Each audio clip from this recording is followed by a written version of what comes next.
Hello दोस्तों, आपका स्वागत है स्कॉलर लाइट में।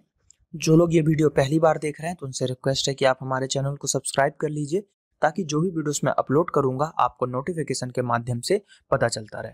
तो चलिए स्टार्ट करते हैं।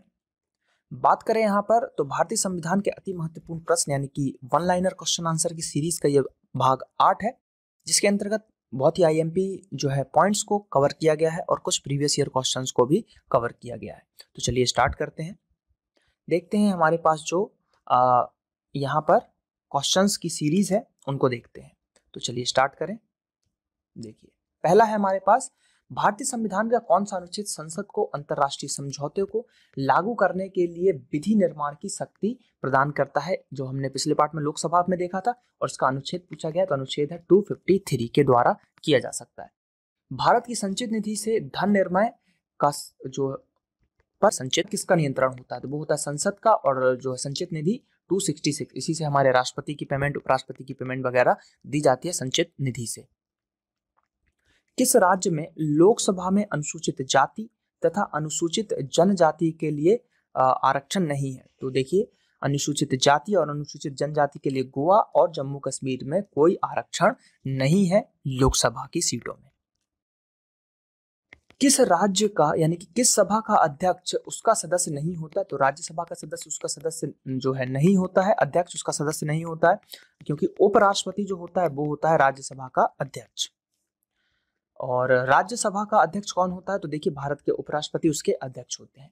भारत के उपराष्ट्रपति को पद से हटाने का संकल्प प्रस्तावित किया जाएगा तो वो केवल जो है राज्यसभा में ही किया। अगर उपराष्ट्रपति को हटाना तो आप जो है लोकसभा में जाकर वो नहीं कर सकते, प्रक्रिया या प्रस्ताव नहीं दे सकते। वो आप करते प्रस्ताव केवल राज्यसभा में ही प्रस्ताव आपको देना पड़ेगा।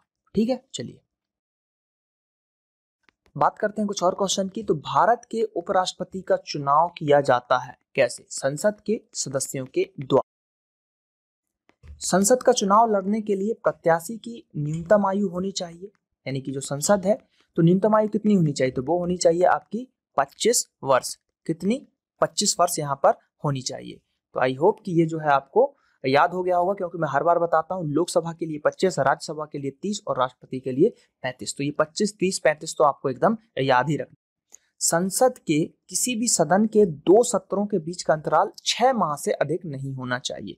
तो देखिए संविधान में कुछ चीजें आपको याद रखना है। 1/10, 6 माह, ये 2 चीज ऐसी हैं जो हर जगह आपको काम देंगी। ठीक है, कुछ और इंपॉर्टेंट चीज, संसद में विधायन प्रस्ताव की पहल करने से पहले भारत के राष्ट्रपति की पूर्व स्वीकृति आवश्यक है।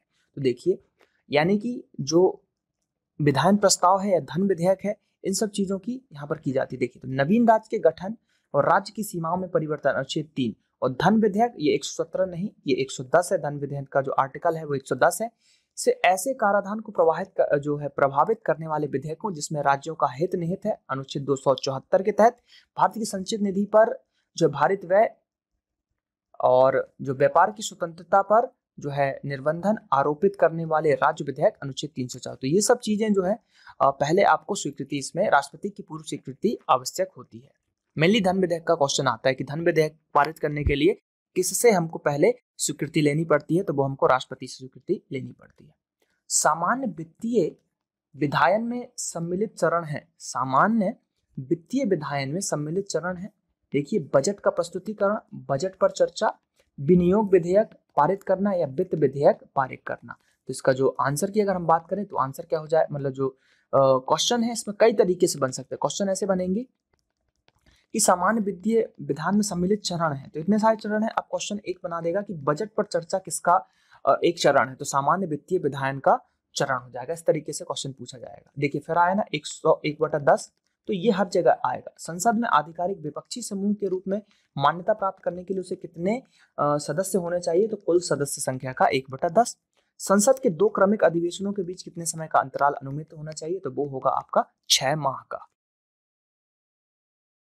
राज्यसभा को भंग करने में सक्षम है कोई नहीं, क्योंकि राज्यसभा जो हमारी भंग नहीं होती, वो एक स्थायी सदन है जो भंग नहीं होती। भंग होगी आपकी लोकसभा। ठीक है, चलिए। और इसमें देखिए राज्यसभा में क्या होता है, हर जो 2 दूसरे वर्ष हर दूसरे वर्ष 1/3 जो है सदस्य इसके रिटायर्ड हो जाते हैं और इनके जो सदस्य होते हैं वो 6 वर्ष तक राज्यसभा में रहते हैं। उनका जो कार्यकाल 6 वर्ष का होता है। किस संबंध में राज्यसभा को लोकसभा की अपेक्षाकृत अधिक अधिकार प्राप्त हैं? तो नई अखिल भारतीय सेवाओं के गठन से रिलेटेड। संसद की वह स्थायी समिति कौन सी है जिसमें राज्यसभा के सदस्य शामिल नहीं होते? तो प्राक्कलन समिति, जिसमें केवल लोकसभा के ही सदस्य रहते हैं, राज्यसभा का उसमें कोई सदस्य नहीं होता है। कुछ और पॉइंट्स देखते हैं।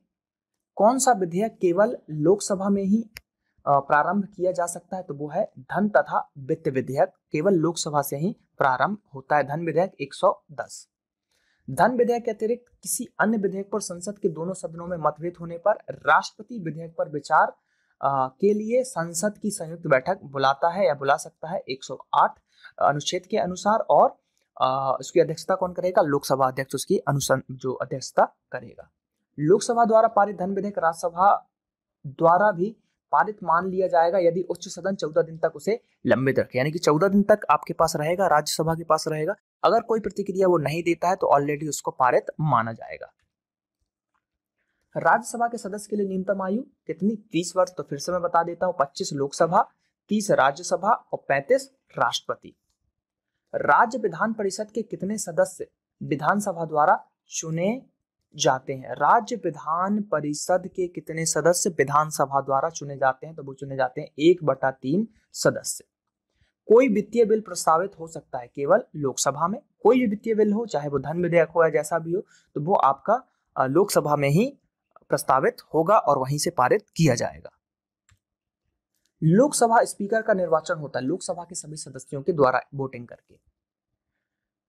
भारत के राष्ट्रपति को उसके पद से हटाया जा सकता है संसद के द्वारा महाभियोग की प्रक्रिया। किसकी? महाभियोग की प्रक्रिया लगाकर।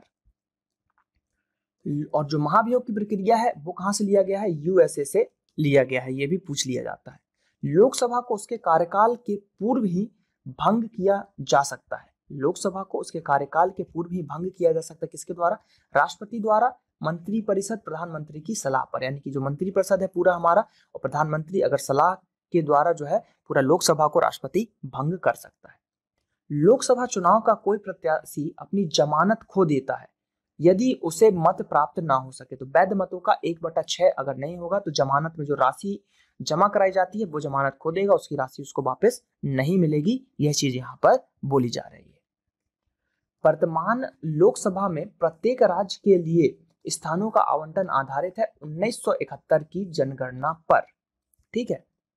संसद के दोनों सदनों का संयुक्त अधिवेशन आयोजित होता है ऐसे विधेयक को पारित करने के लिए जिस पर दोनों सदनों में मतभेद हो गया हो। यानी कि मान लीजिए कोई विधेयक जो है आपका लोकसभा में पारित हुआ, वहां से गया राज्यसभा में, वहां पर लेकिन वो पारित नहीं हुआ, कुछ मतभेद हो गया, उसने फिर से भेजा, फिर वही चल रहा बहुत दिनों तक, उसमें विवाद हो रहा।